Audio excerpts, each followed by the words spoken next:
The blue bear keychain dangled from Iris's fingers, its worn surface catching the pale winter light, small enough to disappear in her closed palm, yet massive in the weight it carried.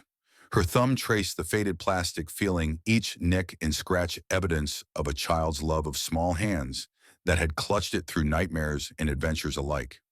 Outside, snow fell in that peculiar silence that seemed to muffle the entire world. Monarch shifted in his stall, his breath forming clouds that dissipated into the cold air. Iris placed the keychain on her open palm, studying it as though it might speak, might explain how it had journeyed from a buried box beneath the oak tree to this feeding trough on a bitter January morning. The stable door creaked slightly in the wind. Beyond it, fresh footprints were already filling with new snow, leading away from the house toward the tree line, vanishing like promises made and broken.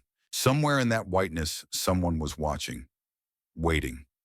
Perhaps as afraid as she was to bridge the distance 11 years had carved between them. The mountains of Wyoming stood as silent sentinels, their jagged peaks blanketed in heavy snow. In the valley below, a lonely farmhouse sat nestled against the backdrop of pine trees, exhaling plumes of smoke into the winter air. This had been the Harlow homestead for 3 generations. Now it belonged solely to Iris Harlow. Iris watched the snow swirl outside her kitchen window, a steaming mug warming her perpetually cold hands. The grandfather clock in the living room ticked a steady rhythm that kept her company most days. She'd grown accustomed to the solitude in the 6 months since she'd returned to her childhood home. Sometimes she even convinced herself she preferred it. It wasn't always this way. 42 years old with auburn hair threaded with premature silver iris, moved with the careful precision of someone who had learned to work around physical limitations.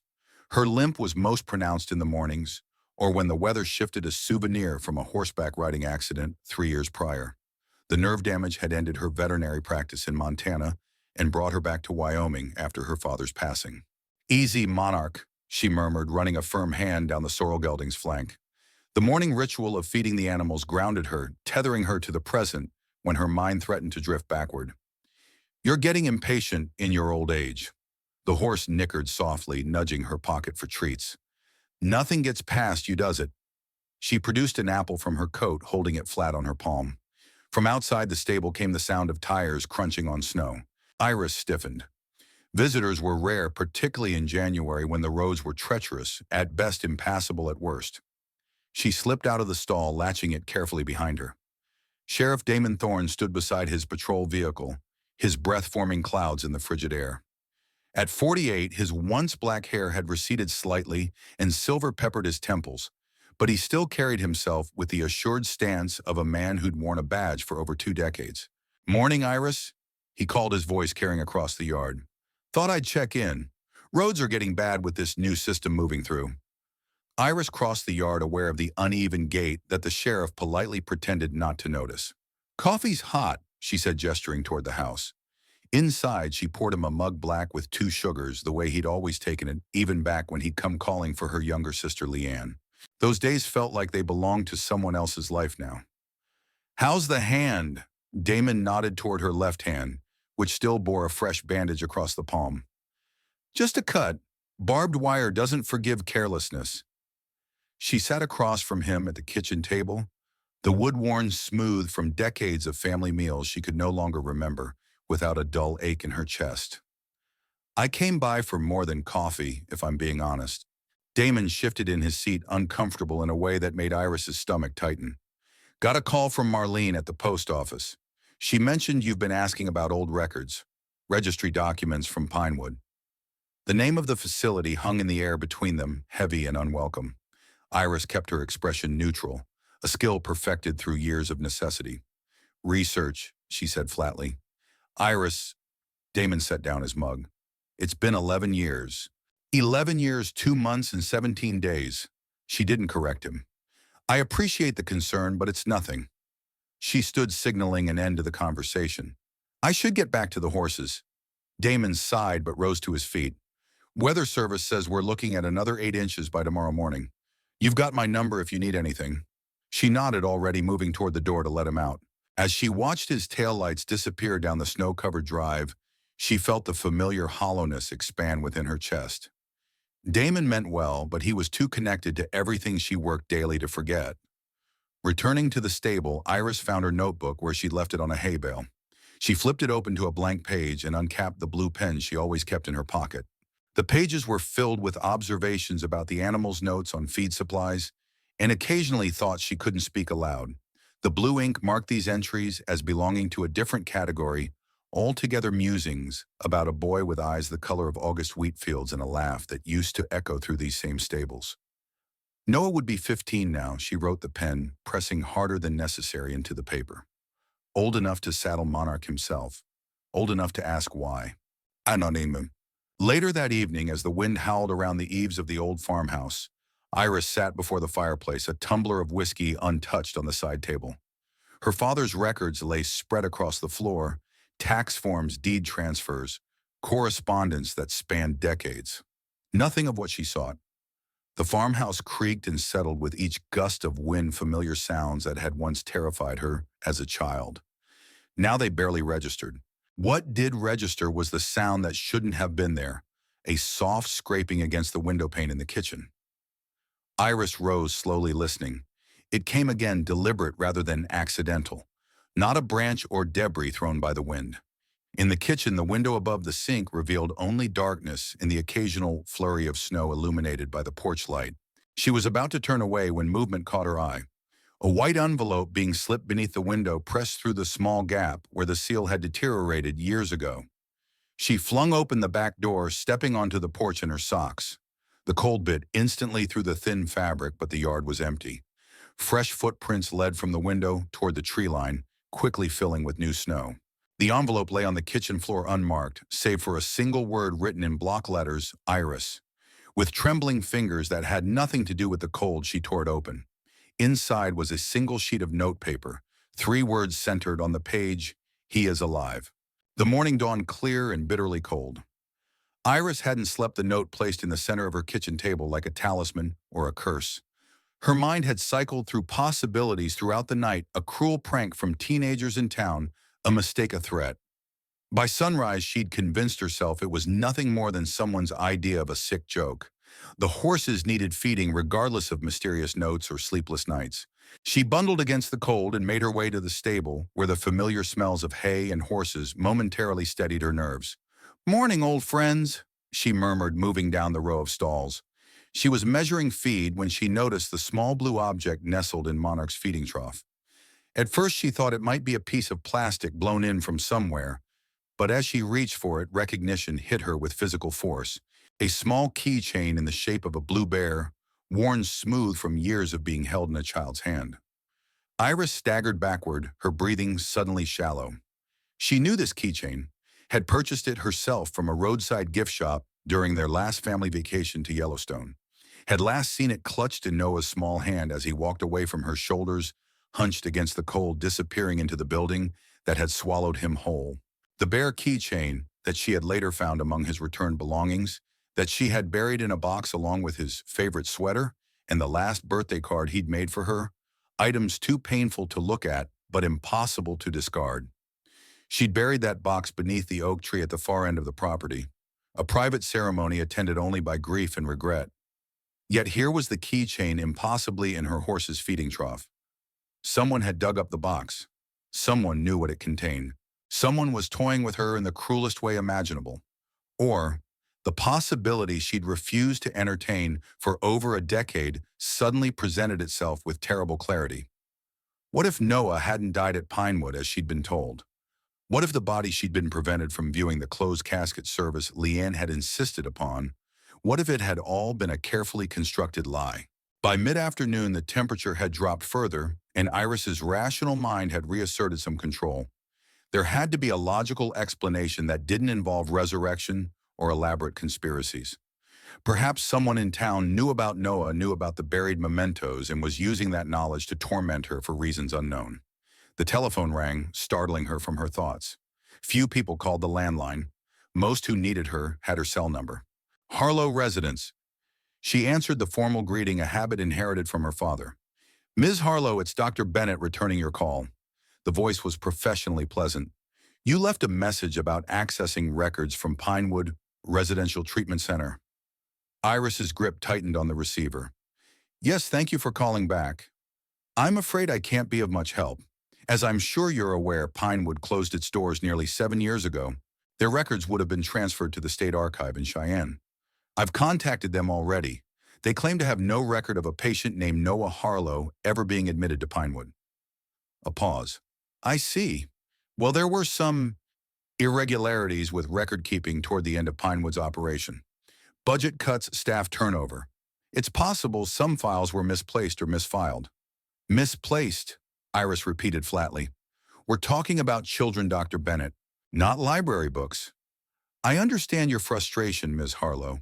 If you'd like to file a formal inquiry, that won't be necessary. Thank you for your time. She hung up before he could offer more useless platitudes. Outside, the wind had picked up again, driving snow against the windows in rhythmic patterns. Iris stood at the glass, staring out at the blanketed landscape that had once felt like protection, but now seemed to be hiding secrets beneath its pristine surface. The sound of an approaching vehicle drew her attention. Through the swirling snow, she recognized the black pickup truck that belonged to Elijah Blackwood, owner of the neighboring ranch, and a man she'd successfully avoided for months, despite his occasional attempts at neighborly outreach. At 50, Elijah still carried himself with the straight-back posture of the military man he'd once been. His dark hair was cut short, peppered with gray at the temples, and his face was weathered from years spent outdoors. He'd returned to Galway Ridge 6 years ago to take over his family's struggling ranch after 2 decades away, long after Noah had been taken to Pinewood, but just in time to assume his father's position as head of the town council that had approved the facility's closure. Iris watched him approach the porch, his tall frame leaning slightly into the wind. She briefly considered pretending not to be home, but dismissed the thought as childish. Whatever Elijah Blackwood wanted, she'd deal with it and send him on his way. "Afternoon, Iris," he called as she opened the door. "Hope I'm not intruding." "What can I do for you, Mr. Blackwood?" She remained in the doorway, not inviting him in. "Elijah, please." He offered a smile that didn't quite reach his eyes. "I heard from Frank at the post office that you've had some mail troubles. Thought I'd check if everything was all right." Frank, Marlene's husband. News traveled fast in small towns, especially when it concerned the widow who lived alone on the old Harlow place. "No troubles," she replied. "Just some mix-ups with deliveries." Elijah nodded, but his gaze was assessing in a way that made her uneasy. "Roads are getting worse. They're saying the system might turn into a proper blizzard by tomorrow. You've got backup generators. Same ones that have been here for 20 years. "Right." He shifted his weight. "Well, if you need anything, I'm just over the ridge. Reception gets spotty out here during storms. I appreciate the concern, but I've weathered worse." Something flickered across his face. Doubt, perhaps, or something more complicated.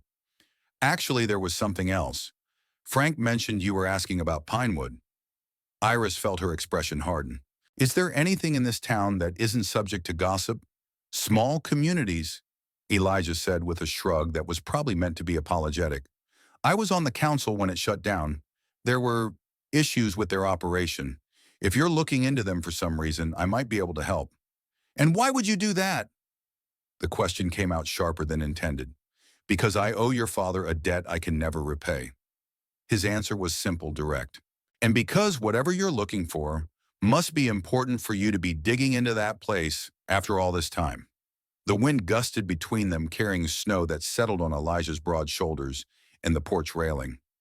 Iris studied him, trying to discern his true motives. Her instinct was to send him away to guard her private pain as she always had.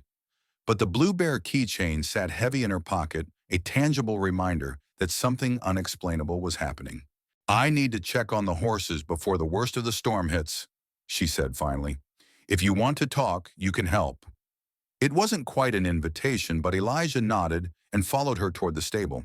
Inside, the horses shifted restlessly in their stalls, sensitive to the changing weather.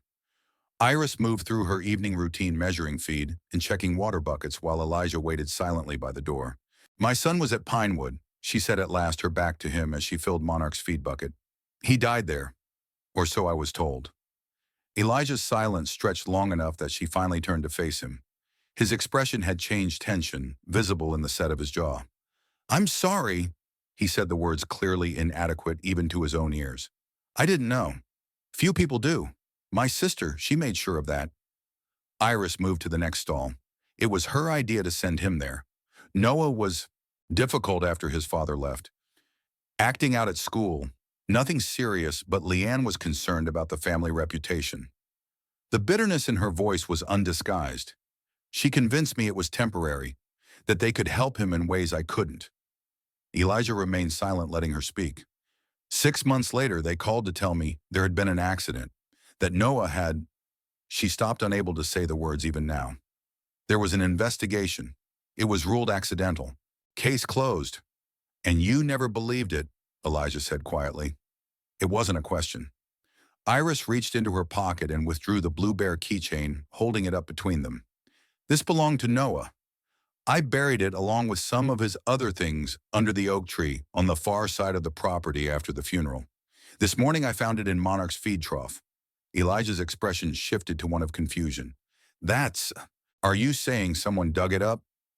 I'm saying that yesterday I received this. She pulled the note from her other pocket and handed it to him. And then this appears something no one but me knew the location of. He studied the note, then looked back at her with a frown. You think someone's trying to tell you that your son is still alive?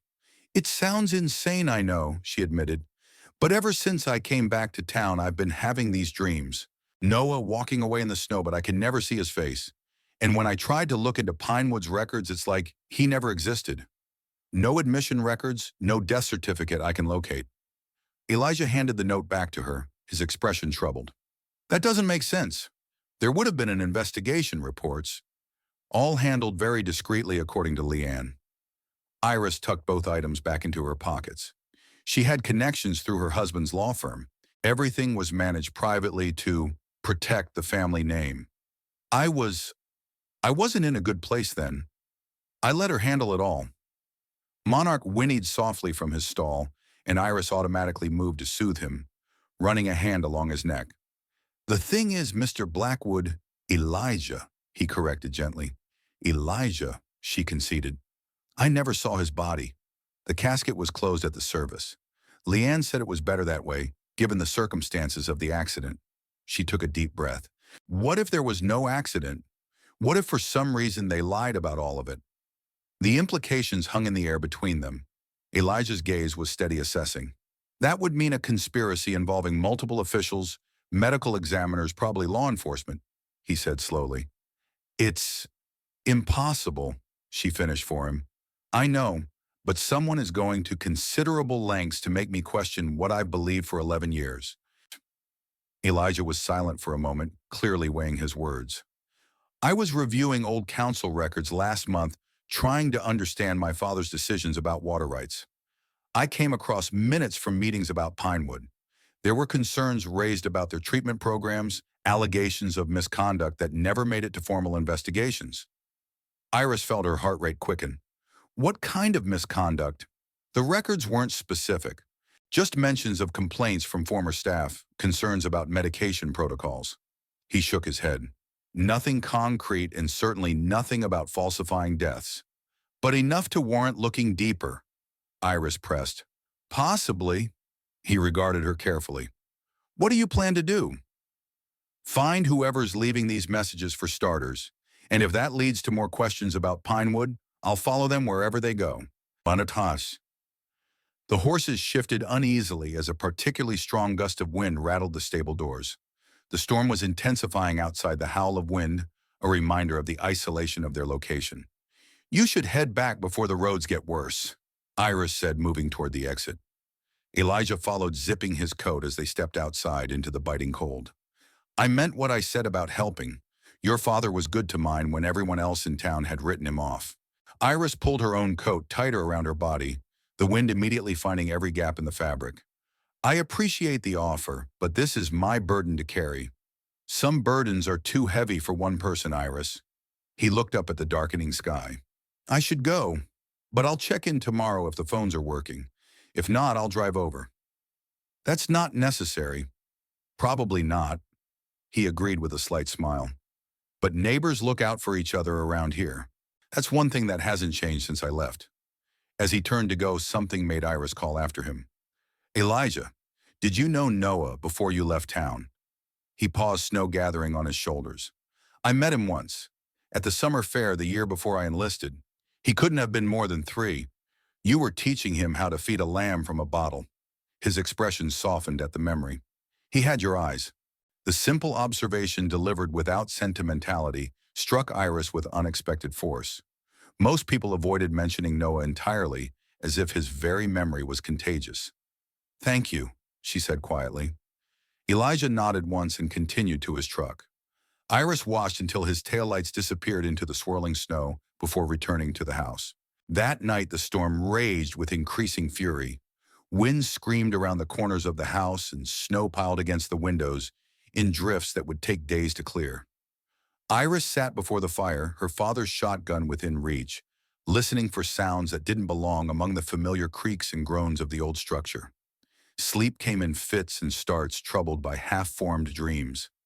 Noah walking away through snow, a blue bear dangling from small fingers, a casket being lowered into frozen ground. She woke fully just after 3 a.m., certain she'd heard something beyond the storm's chaos. Sitting up in bed, she strained to listen. There a muffled thud from downstairs followed by the distinctive sound of the back door closing. Someone was in the house. Iris moved silently to retrieve the shotgun from where she'd propped it against the nightstand. Her hands were steady as she checked that it was loaded, her mind clear, despite the adrenaline coursing through her system. Years of living alone had prepared her for this moment, though she'd never truly expected to face it. The stairs creaked beneath her weight as she descended, but the sound was masked by the howling wind outside. At the bottom she paused, listening. Nothing but the storm's fury and the ticking of the grandfather clock.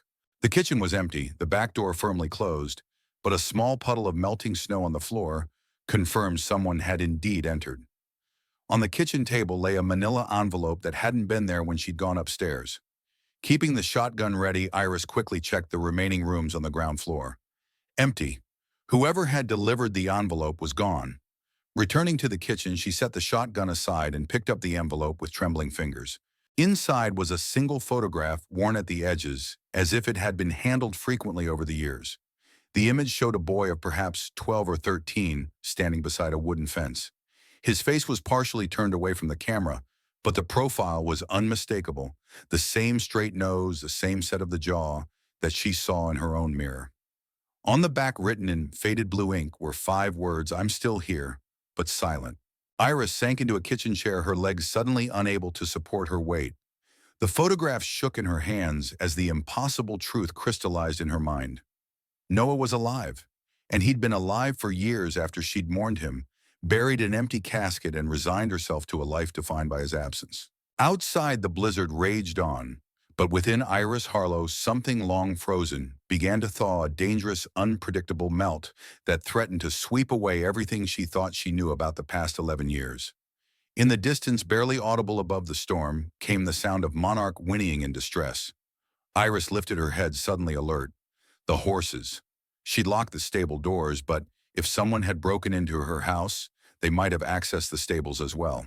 Grabbing her coat and the shotgun, she steeled herself to venture into the blizzard, driven by the instinct to protect the animals that depended on her, and perhaps to confront whoever had upended her world with a single photograph. The truth was out there in the storm, and Iris Harlow was finally ready to face it, whatever the cost. The blizzard had transformed the world outside into something alien and hostile. Iris fought against the wind, her body bent nearly double as she made her way across the yard toward the stables.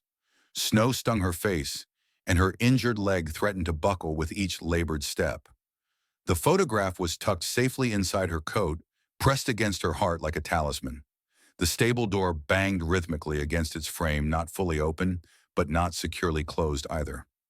Iris raised the shotgun, though her frozen fingers could barely feel the trigger.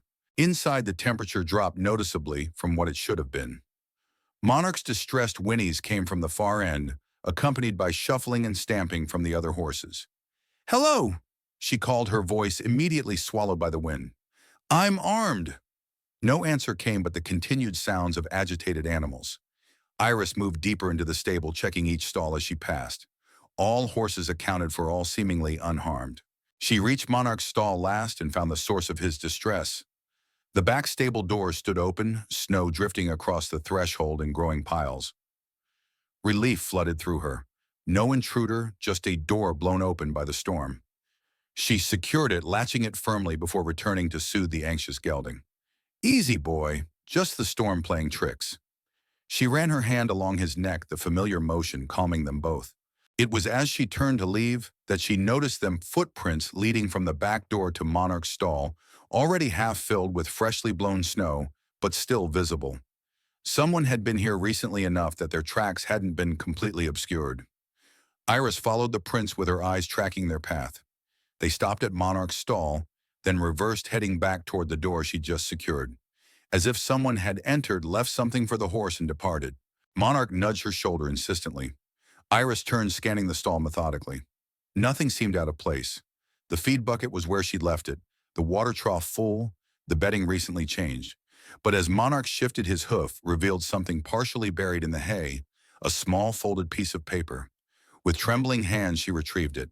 A child's drawing, crude but recognizable, a house. A woman with long hair and a boy standing apart from each other, with what looked like snow falling between them. At the bottom, in careful block letters, "I remember the color of your coat that day." Iris staggered backward, bracing herself against the stall door. The day she'd taken Noah to Pinewood, she'd worn a dark green wool coat, his favorite, because he said it made her look like a forest. He'd asked to wear it the previous winter when they'd built a snowman, laughing as it had dragged on the ground behind him, the sleeves dangling well past his hands. She'd been wearing that same coat the day she left him at Pinewood. Someone knew this detail, someone who had been there, or someone who had been told about it. The storm persisted through the morning, leaving Iris effectively snowed in. The telephone lines were down, as was often the case during severe weather, and the cellular reception was non-existent in the shadow of the mountains. Isolation had never bothered her before, had in fact been a primary factor in her decision to return to the homestead. Now it felt like a prison, cutting her off from answers she desperately needed. She sat at the kitchen table, the photograph and drawing laid side by side before her. In the harsh light of day, doubt began to creep back in. Could she be certain the boy in the photo was Noah? The profile was similar, yes, but children change quickly at that age. And the drawing, childish scrawls that could have been made by anyone who had heard the story of Noah's departure. But who would know about the coat? Who would have access to these details, and what possible reason would they have to torment her with them? The rational part of her mind, the part that had gotten her through the darkest days after Noah's death, insisted there had to be a logical explanation. Perhaps someone from Pinewood, disgruntled with the facility's closure, looking to cause trouble. Or someone from town with a grudge against the Harlows, using old gossip to twist the knife. Yet the mother in her, the part that had never fully accepted the finality of that closed casket, whispered another possibility. What if the electricity flickered, then failed completely, plunging the kitchen into the gray half-light, filtering through snow-covered windows? Iris rose to start the generator, only to be startled by a heavy knock at the front door. Through the frosted glass, she could make out the broad silhouette of Elijah Blackwood, snow-caked on his shoulders and hat. "Power's out across the valley," he said when she opened the door, stamping snow from his boots. "Thought I'd check your generator before heading to the Caldwell place. They've got a newborn." Iris stepped back to allow him entry, suddenly aware of the photograph and drawings still laid out on the kitchen table. She moved quickly to gather them, but Elijah had already noticed his gaze lingering on the items as he removed his heavy coat. "Found something new?" he asked, careful to keep his tone neutral. Iris hesitated, then decided that having already shared part of the story, there was little point in concealing these latest developments. "Someone was in the house last night, and the stable. They left these." She handed him the photograph first. Elijah studied it, his expression unreadable in the dim light. "You think this is Noah?" he asked finally. "It could be. The age is right. This would have been about 5 years after Pinewood told me he had died." Elijah turned the photo over, reading the inscription on the back, his brow furrowed. "And this was left in your house during the night. Did you see who?" "No, I heard the door, but by the time I got downstairs they were gone." She passed him the drawing next. "This was in Monarch's stall this morning. I remember the color of your coat that day." He read aloud, then looked up at her. "What does that mean?" Iris explained about the green coat, watching Elijah's face for any reaction that might betray prior knowledge. His expression remained troubled but gave nothing away. "So someone's either trying to convince you Noah is alive, or..." he trailed off. Or he actually is, she finished. And he's trying to reach out without alerting whoever was involved in faking his death. The idea sounded even more far-fetched spoken aloud, but Elijah didn't immediately dismiss it. Instead, he handed the items back to her with careful deliberation. "I should check your generator," he said.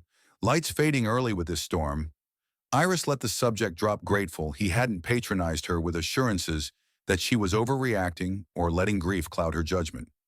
She led him to the mudroom where the backup generator controls were located, watching as he examined the system with practiced efficiency.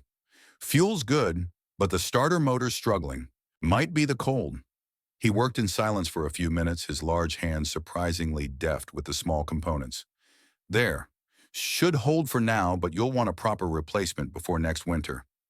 The lights flickered back on as the generator hummed to life. In the sudden brightness, Iris noticed a thin scar along Elijah's jawline that hadn't been visible in the dimmer light, a pale line that disappeared into the collar of his flannel shirt. "Military?" she asked, gesturing vaguely toward it. His hand went to the scar automatically, a ghost of something passing across his features. "Afghanistan. First tour. My father served in Vietnam." She offered, surprising herself with the personal disclosure. He didn't talk about it much. "Most don't." Elijah straightened, wiping his hands on a rag. "About your son, I've been thinking. The council records about Pinewood are sealed, but as a current council member, I should be able to access them. Once the road's clear, I mean." The offer caught her off guard. "Why would you help me with this?" Elijah looked at her directly, his gaze steady. "Because if someone did fake a child's death and separated him from his mother, that's not just a crime, it's unconscionable. And because," he hesitated, "because I know what it's like to live with questions that have no answers." In the resulting silence, the generator's hum seemed suddenly louder.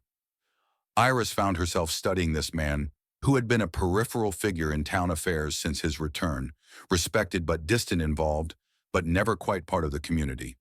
She realized she knew almost nothing about him beyond his military service and his family connection to the neighboring ranch. "You said your father owed mine a debt," she said. "What did you mean?" Elijah's expression shifted subtly. "That's a story that needs more than generator light and wet boots. If I'm going to be snowed in here until the plows come through, I should at least contribute to dinner." The change of subject was deliberate but not unwelcome. Iris nodded, feeling some of the tension leave her shoulders. "I think there's still some venison stew in the freezer if the power wasn't out too long. I make a decent bread to go with it," he offered. "If you've got flour and yeast." It was such an unexpectedly domestic suggestion from the solitary rancher that Iris found herself smiling for the first time in days. "Deal." The kitchen warmed as they worked, steam fogging the windows as the stew simmered on the stove. Elijah moved with surprising ease in the unfamiliar space, kneading dough with the concentration of someone accustomed to performing the task regularly. "My mother insisted all her children learn to cook," he explained when he caught Iris watching him. "Said no child of hers would go hungry if left to their own devices." "Mine taught me to ride before I could properly walk," Iris replied, stirring the stew. "Priorities varied, I suppose." "Catherine Harlow was a legend on horseback," Elijah agreed. "I remember watching her at the county fair when I was about 10. She made it look like the horse was an extension of herself." The casual mention of her mother, gone now for over 20 years, stirred something in Iris, not the sharp pain such memories usually evoked, but a softer recognition. It was strange to speak with someone who remembered her family as they had been, not as the fragmented, wounded thing it had become. "Were you and my father close?" she asked as they set the table. "You mentioned a debt." Elijah's hand stilled briefly. "Not exactly close, no, but he intervened at a critical moment in my life." He seemed to weigh his words carefully. "My senior year, I got into some trouble, the kind that could have ended with jail time instead of a diploma. Your father was on the school board then. He advocated for a second chance when others wanted to make an example of me." "What kind of trouble?" A wry smile crossed his face. "The kind 18-year-old boys with too much anger and not enough sense get into. Fighting mainly. Some property damage." He shook his head. "I just lost my mother, made some poor choices in how to handle it. And my father stepped in." "He did," Said I had potential if someone would bother to look past the attitude. Elijah placed the freshly baked bread on the table. He was right as it turns out. The military gave me structure purpose. By the time I came back to Galway Ridge, I was a different man than the one who left. They sat across from each other at the kitchen table, the same one where Iris had shared countless meals with her family in happier times. The domesticity of the moment struck her as surreal against the backdrop of mysterious messages and long-buried secrets. "Tell me about Noah," Elijah said, passing her the bread. "Not the Pinewood part. Before that." The request momentarily stole her breath. No one in Galway Ridge ever asked about Noah. Not directly. His name had become a conversational boundary that no one dared cross. He was she faltered, then steadied herself. Sensitive, perceptive in a way that sometimes made people uncomfortable. He noticed everything, the way the light changed in different seasons, how people's voices shifted when they weren't telling the whole truth. She smiled faintly at a memory. He used to say he could hear the horses thinking. His father, Elijah asked carefully, left when Noah was 4, said small-town life was suffocating him. Iris's voice hardened slightly. He moved to Seattle, started a new family, sent birthday cards for the first year, then nothing. That couldn't have been easy for either of you. It wasn't, she acknowledged. Noah started having nightmares, trouble in school. He'd get overwhelmed, have these episodes where he'd shut down completely or lash out. She stared into her bowl, the memories rising unbidden. The school counselor suggested he might need more help than they could provide.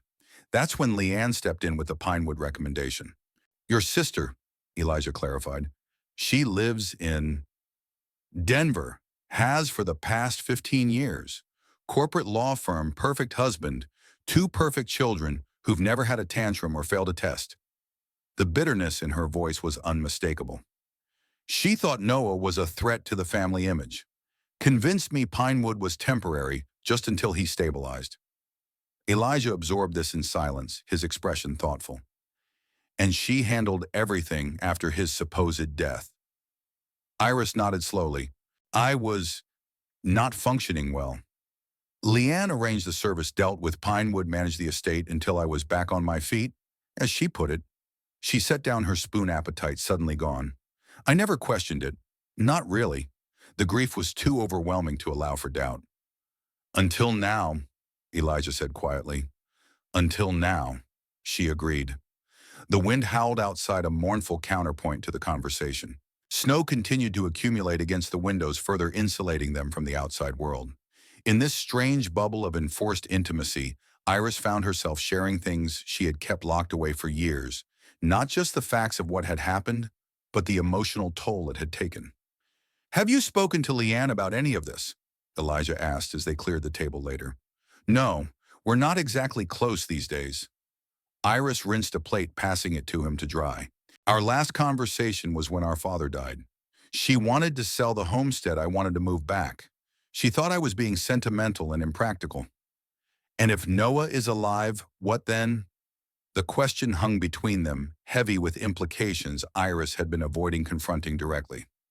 "I don't know," she admitted. "He'd be 15 now, nearly grown. If he's alive and knows who I am, why the cryptic messages, why not come directly to me?" "Fear, maybe," Elijah suggested. "Or protection, his or yours. From what? That's the question, isn't it?" He hung the dish towel to dry. "Whatever happened at Pinewood, whoever was involved in covering it up, it goes beyond just your sister's concern for appearances." Iris leaned against the counter, suddenly exhausted. The day's revelations, the lack of sleep, the emotional toll of sharing Noah's story, it all crashed over her at once. She swayed slightly, and Elijah moved instinctively to steady her, his hand warm on her shoulder. "You need rest," he said firmly. "Tomorrow we can figure out next steps." She didn't have the energy to argue. "There's a guest room upstairs, first door on the right, extra blankets in the hall closet." "I'll be fine on the couch," he insisted. "Go on up. I'll check the generator once more before turning in." Too tired to protest, Iris made her way upstairs, the events of the day swirling in her mind. As she changed for bed, she realized that for the first time in nearly a year, she had shared a meal and conversation with another person in her home. The recognition was both comforting and disorienting. Sleep came more easily than she expected, deep and dreamless, until it wasn't. Noah stood at the end of a long hallway, his back to her. He was taller than she remembered, his shoulders broader, but she would know the set of his head anywhere. The hallway stretched impossibly between them, the distance growing even as she tried to move toward him. "Noah!" she called, but no sound emerged. He turned slowly, but his face remained in shadow. In his hand was the blue bear keychain dangling from slender fingers. "You left me," he said, his voice older than it should have been. "You left me with the silent ones." "I didn't know," she tried to say, but again no sound came. "I thought you were gone." "Not gone," he replied, "just silent." He began to turn away and panic surged through her. Not again. She couldn't lose him again. "Noah, wait!" This time her voice broke through, echoing in the hallway. "Please." He paused, looking back over his shoulder. Slowly his face emerged from shadow features recognizable, yet changed by the years, her eyes, her father's jawline. But something else too. Something unfamiliar that sent a chill through her. "Check the records," he said. "Not mine. Yours." Iris woke with a gasp, the dream still vivid in her mind. "Check the records. Not mine. Yours." The words echoed, carrying a significance she couldn't yet grasp. Outside, the storm had quieted the violent winds of the previous day, replaced by the muffled stillness of heavy snowfall. Daylight filtered weakly through the curtains, suggesting it was still early morning. She lay still, turning the dream's message over in her mind. Not mine. Yours. What records of hers would hold answers about Noah? The sound of movement downstairs roused her from her thoughts. Elijah would be awake, probably making coffee if he'd found the supplies. The normalcy of having another person in the house was still strange, but not unwelcome. She dressed quickly and made her way downstairs, following the aroma of fresh coffee to the kitchen. Elijah stood at the counter, his back to her, as he poured 2 mugs. He'd already stoked the fire in the living room. She could feel the warmth spreading through the house. "You're an early riser," she observed, causing him to turn. "Military habit," he explained, passing her a mug. "Hard to break even after all these years." He studied her face. "You look like you've had a revelation." "A dream," she clarified, wrapping her hands around the warm ceramic. "About Noah. He told me to check my records, not his." Elijah frowned slightly. "What records would those be?" "I'm not sure." She took a sip of coffee, grateful for its warmth. "Medical records, maybe financial. My father kept meticulous files on everything." "Worth looking into," he agreed. "The storm's let up, but the roads won't be cleared until at least midday. I checked the radio." Iris nodded, moving to the window. The landscape was transformed, familiar contours softened under feet of pristine snow. The sky had cleared to a brilliant blue, the sun turning the white expanse almost blinding in its intensity. "I should check the animals," she said, already reaching for her coat. "I already did," Elijah replied. "Fed and watered about an hour ago. Hope you don't mind." The simple gesture caught her off guard. It had been so long since anyone had shouldered even a small portion of her daily responsibilities. "Thank you," she said, meaning it. "Least I could do for the hospitality." He nodded toward the coffee. "Finish that, then maybe we can look at those records you mentioned." The attic was accessed through a pull-down ladder in the upstairs hallway, its hinges protesting as Iris tugged it into place. Dust motes danced in the shafts of sunlight, piercing through the small windows at either end of the space. Cardboard boxes and old furniture created a maze of personal history, each item a potential repository of memories Iris had carefully avoided for years. "My father kept everything organized by year," she explained as they climbed into the musty space. "Personal records in the blue boxes, financial in the green, ranch business in the brown." "Where do we start?" Elijah asked, surveying the dozens of boxes stacked in neat rows. Iris considered the timeline. Noah was taken to Pinewood in December 2013. I was told about his death in May 2014. Let's look at my personal records from that period first. They located the relevant blue boxes and began methodically going through their contents. Iris's medical records, insurance documents, correspondence, the paper trail of a life in the midst of falling apart. Nothing immediately jumped out as connected to Noah or Pinewood. "Wait," Elijah said, holding up a document from a folder labeled Medical 2014. "Did you have surgery that spring?" Iris took the paper from him, scanning it with a frown. "No." I was healthy then, besides the... She trailed off, her blood suddenly running cold. Besides the sedatives Leanne's doctor prescribed after Noah died, for the acute grief response, as he called it. The document was a hospital admission form dated April 30th, 2014, 2 weeks before she'd been informed of Noah's death. Patient Iris Harlow. Procedure, voluntary psychiatric evaluation and treatment. I was never hospitalized, she said slowly, the paper trembling in her hands. I took the medication at home. Leanne checked on me daily. Elijah moved closer, reading over her shoulder. It says here you were admitted for 72 hours following what's described as a dissociative episode and potentially self-harmful behavior. Iris shook her head, a cold dread building in her chest. That never happened. I would remember. Unless the medication affected your memory, Elijah suggested carefully. Some psychiatric drugs can cause amnesia, especially in high doses. The implications were staggering. If this document was genuine, there was a 3-day period of her life she had no recollection of a time she had supposedly been hospitalized for her own safety mere weeks before learning of her son's death. Why would Leanne... She couldn't complete the thought, the betrayal too enormous to articulate. Keep looking, Elijah urged gently. There might be more. In another folder labeled Legal 2014, they found a temporary guardianship agreement signed by Iris and witnessed by a Dr. Marcus Henderson, granting Leanne Bennett full authority to make medical, educational, and residential decisions for Noah Harlow. For the duration of the mother's incapacitation, Iris stared at her own signature at the bottom of the page. It was hers unmistakably, but she had no memory of signing the document. They drugged me, she whispered, the pieces falling horribly into place.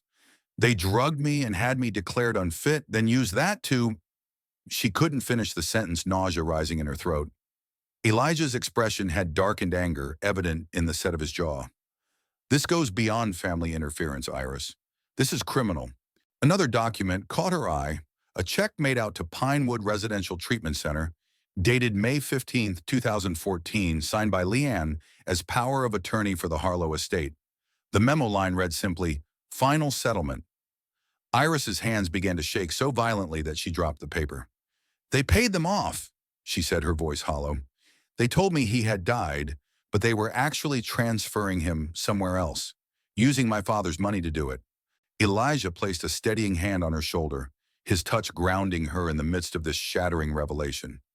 We need to find out where he was sent, and why they went to such lengths to keep it from you. Iris looked up at him, a terrible clarity cutting through her shock. Because they knew I would never have agreed to it. Whatever they did to him, wherever they sent him, it was something so unconscionable that they had to make me believe he was dead rather than risk me finding out the truth. The attic suddenly felt too small, the weight of decades of family secrets pressing down on her. Iris struggled to her feet, needing airspace distance from these devastating revelations. As she turned to descend the ladder, something caught her eye. A small wooden box wedged between two larger containers, its polished surface out of place among the cardboard storage boxes. Instinctively, she reached for it. The box was locked, but the key hung on a small chain wrapped around the handle. Inside, nestled on faded velvet, was a silver locket. She recognized immediately her mother's, the one she'd always planned to give to her own daughter someday. Beside it lay a photograph she'd never seen before Noah, at perhaps 10 or 11, much older than he'd been when taken to Pinewood. He stood beside a tall pine tree, squinting slightly in the sunlight. On the back, in her father's distinctive handwriting, "Summer Visit 2017. He's still not speaking, but growing strong." One day, perhaps. The proof was irrefutable now. Noah had been alive at least 3 years after his supposed death, and her father, the man she'd trusted above all others, had known. All this time, she whispered, the betrayal cutting deeper than she could have imagined possible. Everyone knew but me. Elijah took the photograph gently from her trembling hands, studying it before looking back at her with grave concern. "Iris, I think I know who might be leaving you those messages." "Noah," she said, the name both prayer and accusation. "No," Elijah replied, his voice dropping to nearly a whisper. "I think it might be someone who worked at the place they sent him after Pinewood. Someone who's trying to help him find his way back to you." "Who?" Elijah's expression was unreadable as he handed the photograph back to her. I think I need to show you something at my ranch. Something I should have told you about yesterday. A chill that had nothing to do with the attic's temperature ran through Iris. What aren't you telling me, Elijah? It's not my secret to share, he said after a long pause. But I think it's time you met someone who's been staying with me since last month. Someone who worked at a place called Evergreen Lodge for troubled youth, where I believe your son was sent after Pinewood faked his death. The world seemed to tilt beneath Iris' past and present colliding as the full scope of the deception began to unfold before her. Whatever came next, she knew with absolute certainty that nothing would ever be the same again. The roads had been partially cleared just enough for Elijah's truck to navigate the packed snow with its heavy-duty chains. They drove in silence, Iris clutching the wooden box containing her father's secrets in her lap. The revelations of the morning had left her feeling hollow, as if the foundations of her reality had crumbled beneath her. She barely registered the familiar landmarks as they passed the old Simmons place, abandoned now for nearly a decade. The bridge over Coldwater Creek, the weathered sign announcing Blackwood Ranch Est 1892. Her mind was too occupied with the implications of what she'd discovered. Her father, her sister Pinewood, all complicit in a deception so elaborate, so cruel, it defied comprehension. Elijah glanced at her occasionally, concern evident in his expression, but he didn't attempt conversation. Whatever he knew, whatever waited at his ranch, he seemed content to let her process her thoughts before they arrived. The Blackwood Ranch house came into view as they crested a gentle rise, a sturdy two-story structure of timber and stone smoke curling from its chimney into the clear winter sky. Unlike the sprawling Harlow homestead, built to accommodate generations of family, the Blackwood house had a more compact, practical design. A barn stood a short distance away, and beyond it, fenced pastures stretched toward distant tree lines. "My grandfather built it," Elijah said as he parked near the front porch, breaking the silence at last. Not much has changed since then. Iris nodded mechanically, still unable to focus on anything beyond the immediate revelation that Noah might be alive, that he had been alive all these years. "Who is this person staying with you?" Elijah turned off the engine, his hands remaining on the steering wheel for a moment. "Her name is Rebecca Winters. She was a nurse at Evergreen Lodge until it closed last year. She's been displaced since then. And she knows about Noah. She knows about several children who were transferred there from Pinewood under unusual circumstances." He met her gaze directly. "I think your son was one of them." "Why is she staying with you?" Iris couldn't keep the suspicion from her voice. "Because she needed sanctuary and I owed someone a debt." His cryptic answer did nothing to ease Iris's growing unease. "She'll explain better than I can." They exited the truck, the cold immediately biting through Iris's coat. As they approached the house, the front door opened to reveal a woman in her 60s, her silver hair pulled back in a practical bun. She wore a simple cardigan over a flannel shirt, her hands twisting nervously as she watched their approach. "Ms. Harlow," she greeted, her voice softer than her sturdy appearance would suggest. "I've been hoping to meet you." Inside the house was warm and simply furnished, functional rather than decorative, with a few personal touches suggesting long habitation. Photographs of what must be Elijah's family adorned one wall, books lined another. A fire crackled in the stone hearth, casting dancing shadows across the hardwood floor. "Please sit," Rebecca offered, gesturing toward the living room. "Can I get you anything? Tea, perhaps?" "I don't want tea," Iris said, harsher than she'd intended. "I want answers." Rebecca nodded, understanding in her eyes. "Of course, and you deserve them." She lowered herself into an armchair while Iris and Elijah took the sofa across from her. "Where would you like me to begin?" "My son."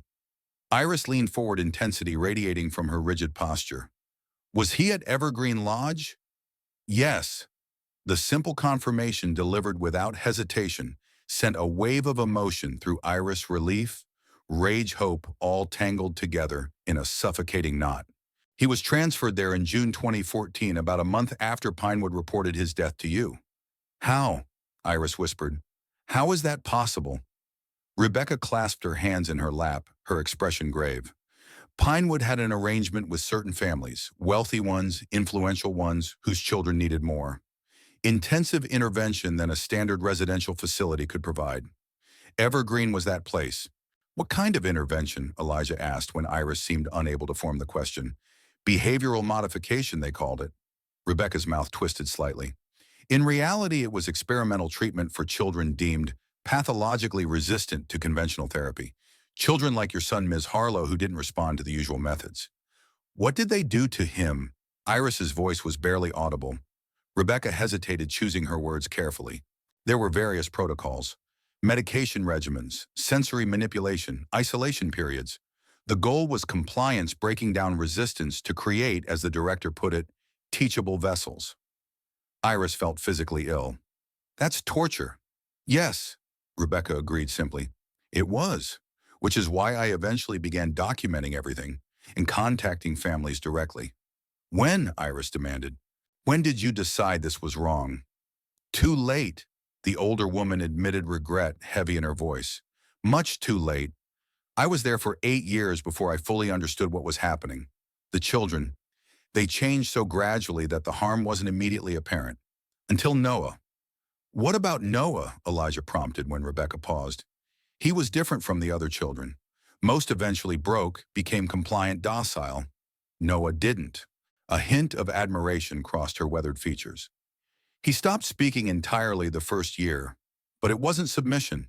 It was protection. He retreated so far into himself that they couldn't reach him. Iris closed her eyes briefly, imagining her son silent, alone, subjected to protocols designed to break his spirit. Where is he now? That's what I've been trying to determine.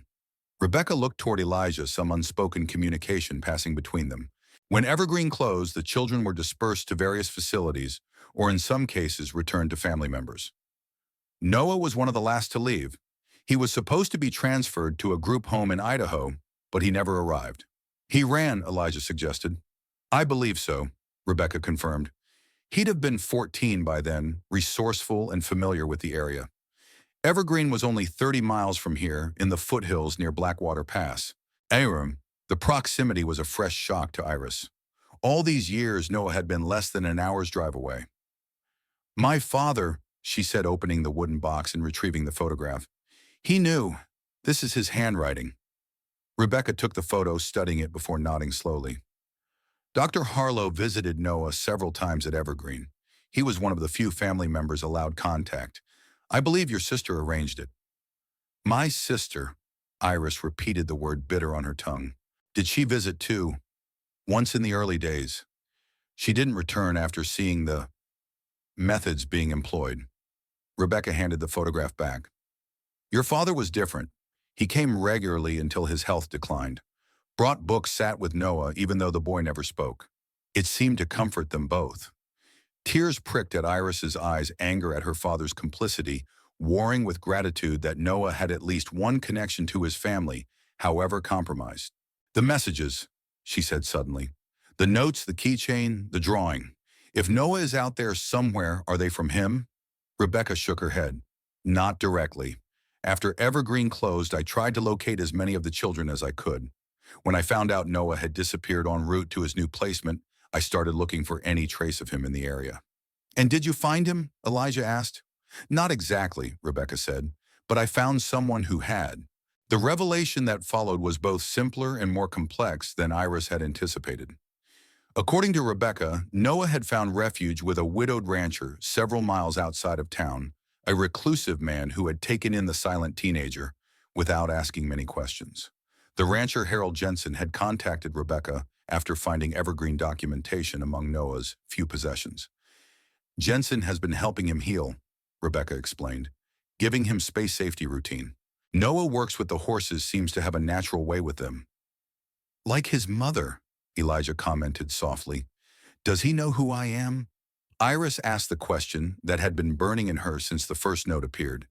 Does he remember me? He remembers everything, Rebecca said gently.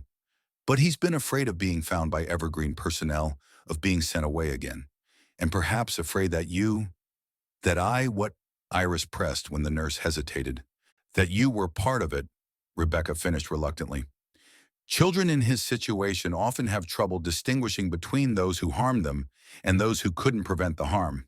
It's a survival mechanism. The words struck Iris like physical blows. He thinks I sent him away willingly, that I knew what they were doing to him. He's been confused, Rebecca acknowledged. The messages were my idea, a way to gauge your reaction to see if it was safe for him to make contact. Harold has been helping placing them where you'd find them. I need to see him, Iris said, rising abruptly. Now. Today. Rebecca exchanged a glance with Elijah. It might not be that simple. He's been silent for so long, Ms. Harlow. The trauma he experienced. I'm his mother. Iris's voice broke on the word. Whatever he needs, however long it takes, I need to see my son. Elijah stood, placing a steadying hand on her shoulder. Rebecca's right about taking it slowly, but I think a meeting can be arranged if Jensen agrees. He will, Rebecca said confidently. He's been working toward this moment for months. Since I showed him the picture of you, I found in Noah's things a photograph of you on horseback that your father had given him. The thought that Noah had kept her picture through everything made Iris's chest ache with a painful hope. When? Tomorrow, Rebecca suggested. It will give us time to prepare Noah to explain what you've learned, and give you time to process all of this. Iris wanted to protest, to demand they take her immediately, but the rational part of her, the part that had helped countless injured animals recover at their own pace, knew rushing would only risk further damage. Tomorrow, she agreed reluctantly, but I want to write him a letter tonight, something he can read before we meet. Rebecca nodded. I think that would be helpful. Outside, the afternoon light was beginning to fade, the brief winter day already surrendering to dusk. Elijah offered to drive Iris home, but she found herself reluctant to return to the empty farmhouse with its newly discovered secrets and betrayals. Could I stay here tonight? She asked, surprising herself with the request. I don't think I can face that house right now. Of course, Elijah replied without hesitation. There's a guest room upstairs. As Rebecca went to prepare it, Iris found herself drawn to the photographs on Elijah's wall. Generations of Blackwoods standing before the same house through different eras. In one faded image, a young boy sat atop a horse, an older man standing proudly beside him. My grandfather, Elijah explained, coming to stand beside her, teaching me to ride when I was about 8. You never married, Iris asked, noting the absence of a wife or children in the more recent photographs. No, Anna. He didn't elaborate, but something in his expression suggested a history there, choices made and paths not taken. The military became my family for many years, and then this place needed me. How did you meet Rebecca? The question had been nagging at her since they'd arrived. You said you owed someone a debt. Elijah was quiet for a long moment, his gaze fixed on the photographs. My nephew was at Evergreen, he said finally. My sister's boy, Jason. He was sent there after multiple diagnoses and failed treatments elsewhere. I was deployed when it happened, didn't know until I came home on leave and found my sister changed. I'm sorry, Iris said softly, understanding blooming. Did he? He didn't make it. Elijah's voice was flat, controlled. Suicide, they called it, though the circumstances were suspicious. Rebecca was his nurse. She tried to help him to expose what was happening, but it was too late. When Evergreen finally closed and she needed somewhere safe, I offered her a place here. And she told you about Noah. Not at first, not until she started connecting the pieces, your return to town, the timing, certain physical similarities she noticed in town one day. He turned to face her directly. I should have told you immediately, but she feared for Noah's safety if word got back to the wrong people. And I wasn't sure you were ready. Iris wanted to be angry at his presumption at the decisions others continued to make about what she could handle, but exhaustion overwhelmed her. The day's revelations had drained her completely. Tomorrow, she said again, the word both promise and prayer. Tomorrow I'll see my son. Iris sat at Elijah's kitchen table late into the night, beginning and discarding draft after draft of her letter to Noah. What could she possibly say to bridge 11 years of separation? How could she explain what she hadn't known, justify what she had contributed to through her absence? In the end, simplicity felt like the only honest approach. Noah, I thought you were gone. Every day since they told me you had died, I've carried that loss like a stone in my chest. If I had known you were alive, if I had known what they were doing to you, I would have moved heaven and earth to find you. I understand if you're angry. I understand if you don't want to see me. But I want you to know that I never stopped loving you, not for a single moment. The horses still remember you. Monarch gets excited whenever someone new approaches his stall, as if he's hoping it might be you. Whatever you need space-time silence, I'll give it to you. But please know that your place in my heart has always remained waiting for you to claim it again, whenever you're ready. Mom?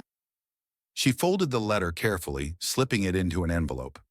Rebecca had promised to deliver it first thing in the morning, giving Noah time to absorb its contents before their scheduled meeting in the afternoon.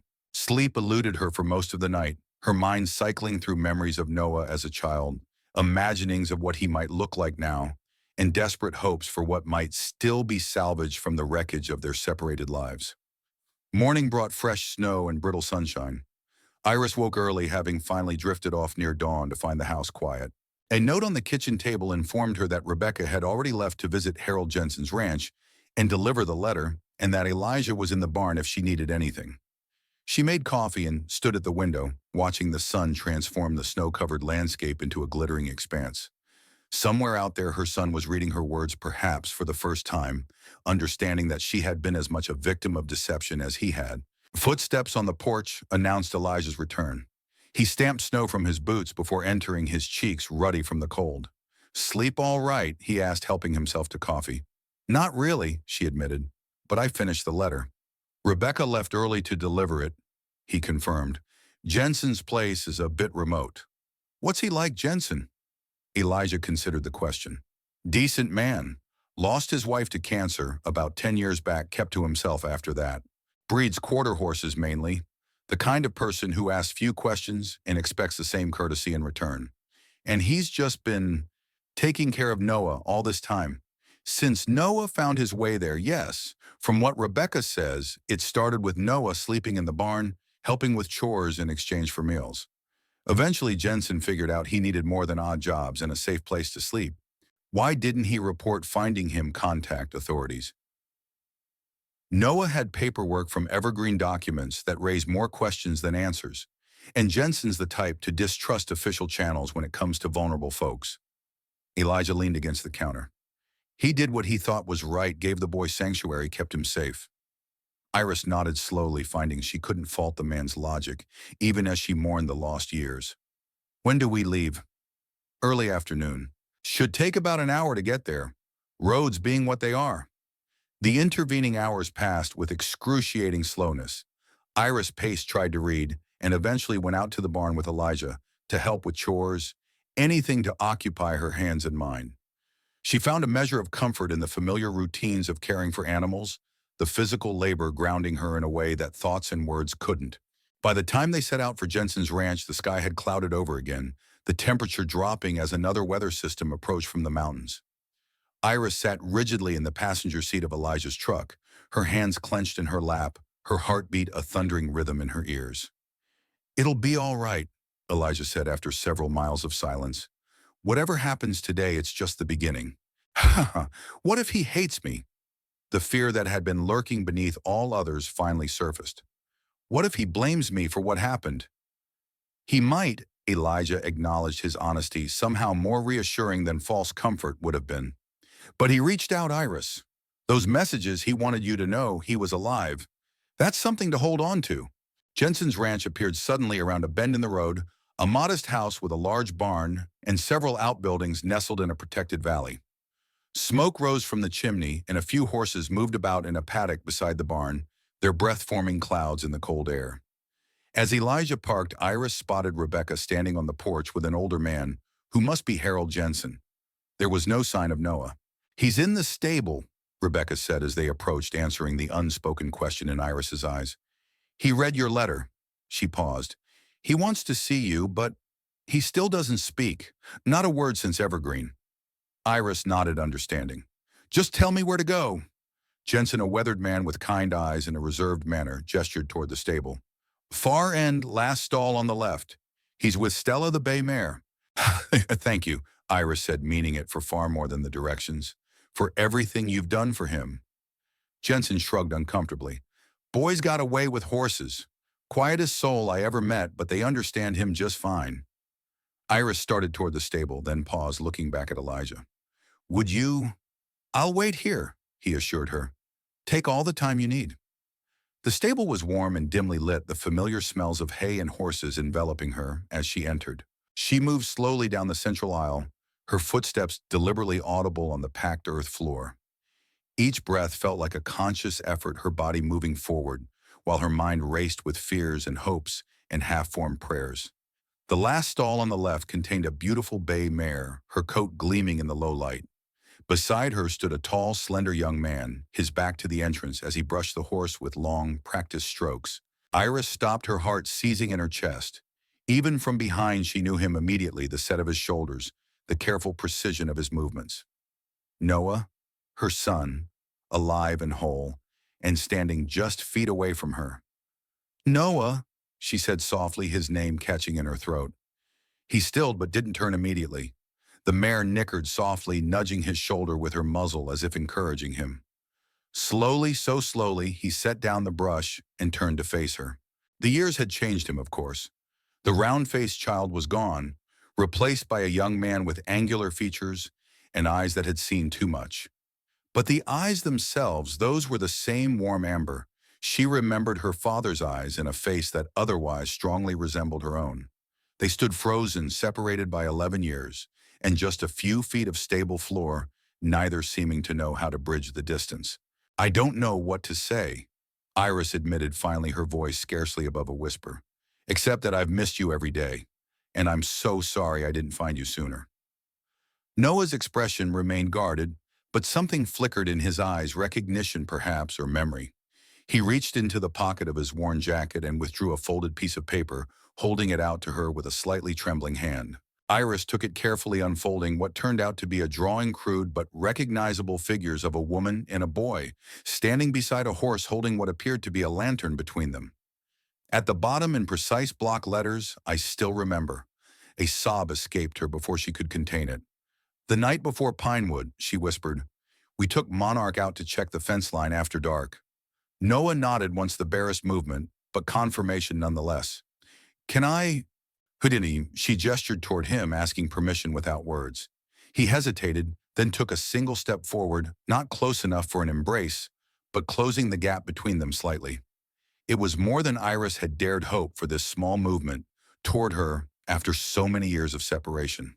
"I read Rebecca's reports," she said quietly, "about what they did to you at Evergreen. I didn't know Noah. I swear to you I thought you were dead. They told me there had been an accident, that you were gone." Her voice broke. "I would never have left you there if I'd known." Noah's expression softened almost imperceptibly.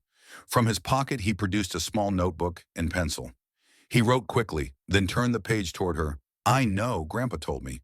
"Dad knew," she confirmed, the betrayal still raw. "I only just found out.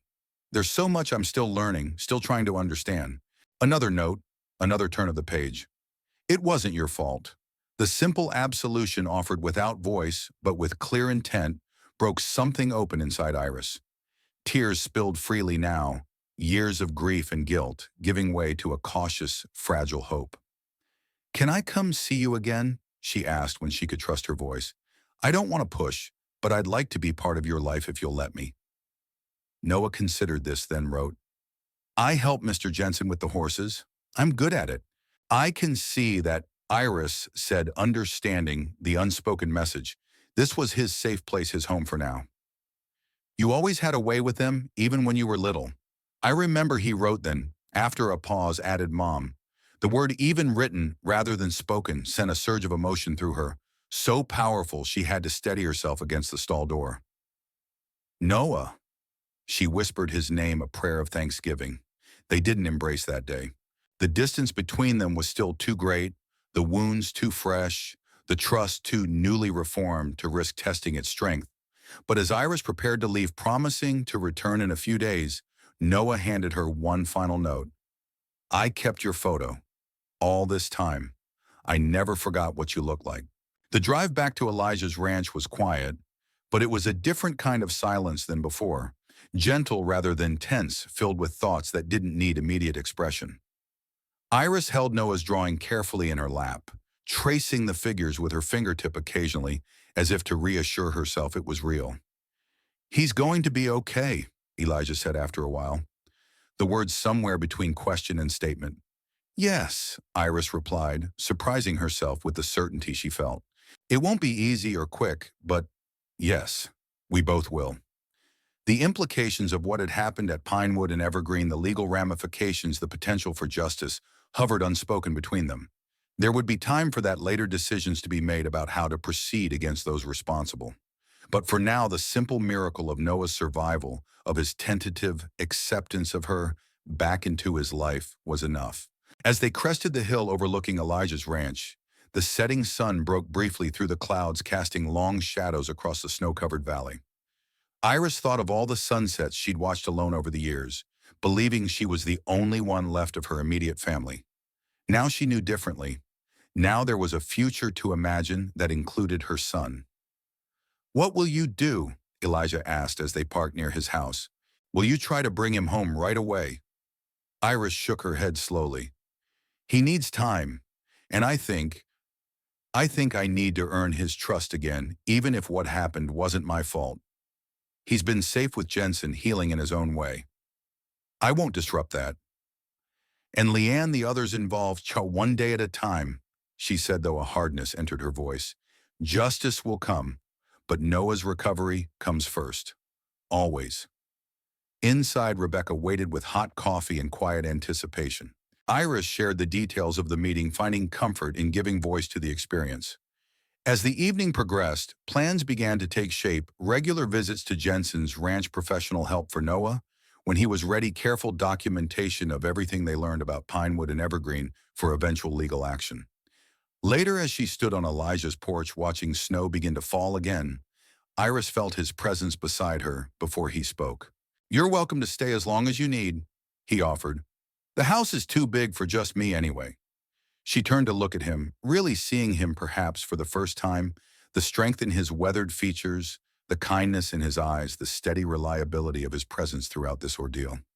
"Thank you," she said simply, "for everything. I mean, neighbors look out for each other." He repeated his earlier sentiment, but something in his tone suggested the possibility of more. Someday, when healing had progressed and new beginnings felt less daunting. Iris returned her gaze to the falling snow, each flake catching briefly in the porch light before disappearing into the gathering darkness. Like memories, she thought. Like moments visible for just an instant, then gone but leaving their mark all the same. "He called me Mom," she said softly, not out loud but in his note. "He called me Mom." Elijah's hand found hers warm and solid against the cold. "That's where healing begins, with remembering who we are to each other." 3 weeks later, Iris stood in the paddock behind Jensen's barn, watching as Noah worked with a young colt, a spirited animal that had resisted training until Noah's patient, silent approach had broken through its fear. The February sun was wan but persistent, casting long shadows across the snow-crusted ground. Their visits had settled into a routine 3 afternoons a week sometimes, just sitting together while Noah brushed the horses or repaired tack, sometimes walking the perimeter of Jensen's property in comfortable silence. He still didn't speak, but his written notes had become longer, more detailed, sharing fragments of the years they'd lost. Today he'd written about his memories of the Harlow homestead, the creek, where they'd caught tadpoles and spring the apple tree that produced the sweetest fruit in September, the way the stairs creaked in a particular pattern that had once helped him sneak down for midnight snacks. Iris had responded with stories of her own, what had happened in his absence, her veterinary practice, her return after her father's death. Gradually, they were reconstructing a shared narrative, finding connections that bridged the years of separation. "He wants to come see the horses," she told Elijah that evening, as they sat before the fire in what had become their habit.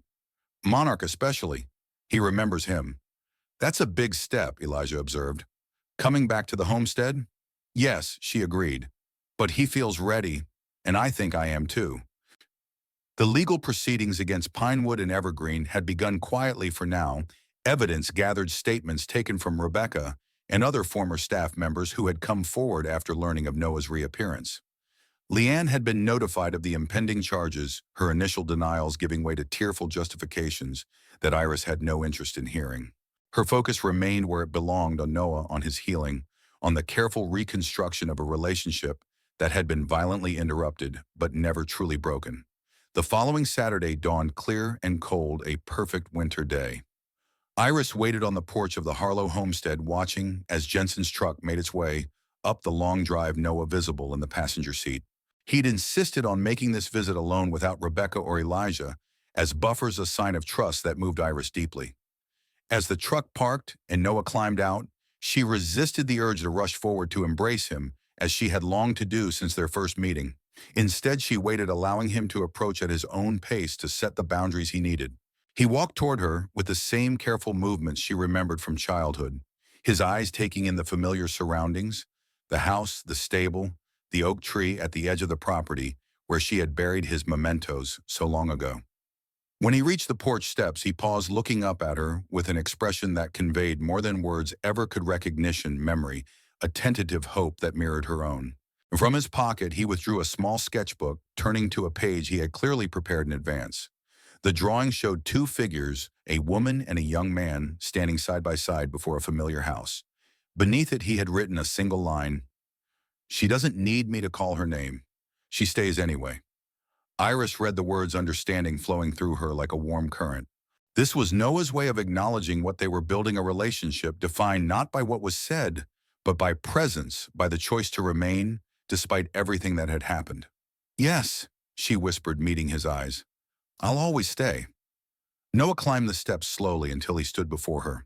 Then, with deliberate care, he reached out and took her hand, the first physical contact he had initiated since their reunion.